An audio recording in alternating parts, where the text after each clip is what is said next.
ஆளுதான்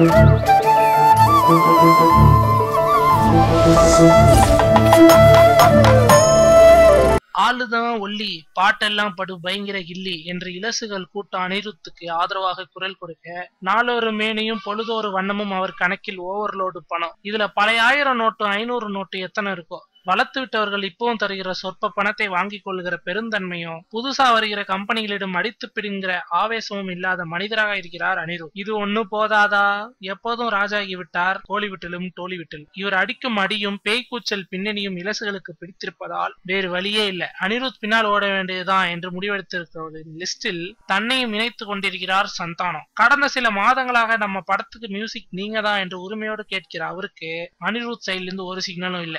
நண்டு நத்த வண்டு வடக்கோழின்னு எல்லாத்துக்கும் இசை பண்ற அனிருத் ஏன் சந்தானத்தை மட்டும் பதிக்கவே மாட்டேன் அப்படிங்கிறாரு? இதுதான் கோடம்பாக்கத்தை பிடித்து ஆட்டுகிற பெரும் கேள்வி. இருக்கும், ஏதாச்சும் ஒரு காரணம் இருக்கும்.